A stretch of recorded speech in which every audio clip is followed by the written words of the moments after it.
Hi everyone. Welcome to my channel Dhanraj lessons. ఈరోజు మనము రైళ్లకు సంబంధించిన 2 ప్రాబ్లమ్స్ నేర్చుకుంటాం. ఓకేనా? ఇక్కడ ప్రాబ్లంలోకి వచ్చామంటే 50 కిలోమీటర్/అవర్ వేగంతో ప్రయాణిస్తున్న రైలులో కూర్చున్న ఒక వ్యక్తి ఎదురుగా వస్తున్న గూడ్స్ రైలును దాటడానికి 9 సెకండ్లు పట్టినట్లు గమనించాడు. గూడ్స్ రైలు పొడవు 280 మీటర్లు. అయితే దాని వేగం ఎంత? గూడ్స్ రైలు వేగం ఎంత? ఇది మనం కనుక్కోవాలి. ఓకేనా? ఇక్కడ ఒక రైలు వెళ్తా ఉంది. 50 కిలోమీటర్/అవర్ వేగంతో వెళ్తా ఉంది. దీంట్లో ఒక వ్యక్తి కూర్చోన్నాడు. ఇతను ఏమి అబ్జర్వ్ చేశాడంటే ఈ రైలుకి ఆపోజిట్లో ఒక గూడ్స్ రైలు వస్తూ ఉంది. ఓకేనా? ఈ గూడ్స్ రైలు పొడవు ఎంత అంటే 280 మీటర్లు. దీన్ని దాటడానికి 9 సెకండ్స్ పట్టింది అని గమనించారు. ఇప్పుడు ఈ గూడ్స్ రైలు యొక్క వేగం కనుక్కోవాలి. ఓకేనా? ఈ గూడ్స్ రైలు వేగం కనుక్కోవాలంటే ఫస్ట్ దీని సాపేక్ష వేగం కనుక్కొని దాంట్లో నుంచి ఈ ట్రైన్ వేగం తీసేస్తే ఈ గూడ్స్ రైలు యొక్క వేగం తెలుస్తుంది. ఓకేనా? ఇప్పుడు సాపేక్ష వేగం కనుక్కుందాం. సాపేక్ష వేగం. వేగంకి సూత్రం ఏమి? దూరం/కాలం. ఇక్కడ దూరం అంటే ఎంత? 280 కదా! 280. కాలం అంటే 9 సెకండ్లు. ఇది దేంట్లో ఉంది? మీటర్/సెకండ్లో ఉంది. కానీ ఇక్కడ మనం కిలోమీటర్/అవర్లోకి మార్చుకోవాలి. అప్పుడే దీనిలో నుంచి దీన్ని తీసేయగలం. కాబట్టి కిలోమీటర్/అవర్లోకి మార్చాలంటే దీన్ని 18/5తో గుణించుకుంటే ఇది కిలోమీటర్/అవర్లోకి మారుతుంది. ఓకేనా?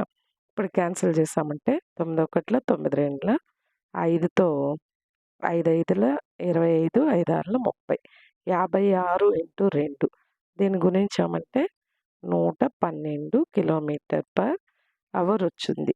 ఓకే? ఇది వచ్చి సాపేక్ష వేగం. మనకు కావాల్సిన లెక్కలో ఏమి? గూడ్స్ రైలు యొక్క వేగం కావాలి. దీని వేగం కావాలంటే దీని సాపేక్ష వేగం ఎంత?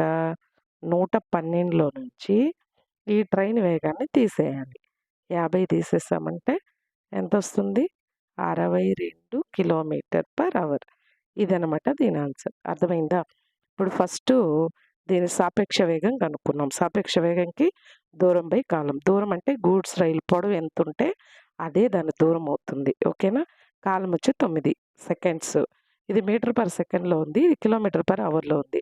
దీన్ని కిలోమీటర్/అవర్లోకి మార్చాలంటే 18/5తో గుణించి క్యాన్సిల్ చేస్తే మనకి దీని సాపేక్ష వేగం వచ్చింది. ఈ వచ్చిన దాంట్లో నుంచి ట్రైన్ వేగం తీసేసామంటే గూడ్స్ దీని యొక్క వేగం 62 కిలోమీటర్/అవర్ వచ్చింది. ఓకేనా? నెక్స్ట్ ప్రాబ్లం చూద్దాం.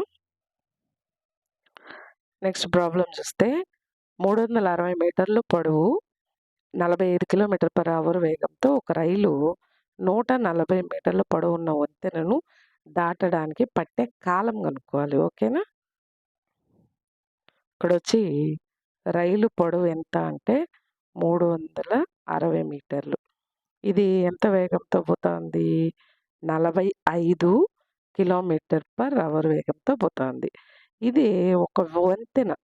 ఈ వంతెన పొడవు ఎంత అంటే 140 మీటర్లు. ఈ వంతెనను దాటడానికి పట్టే కాలం కనుక్కోవాలి. మనకి కాలం సూత్రం ఏమి అంటే కాలం దూరం/వేగం. ఓకేనా? వేగం. ఇప్పుడు దూరం మనకు తెలుసు.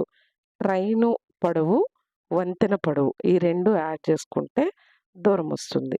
ఈ 2 యాడ్ చేసుకుంటే 500 మీటర్లు వచ్చింది.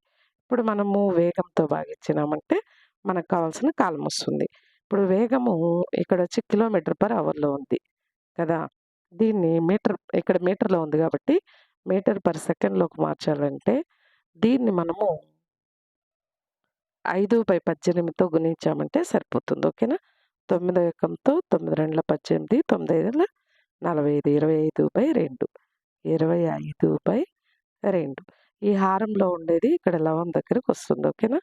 క్యాన్సిల్ చేసామంటే 25 ఒకట్ల 25 20ల 20 1 2 40 సెకండ్లు.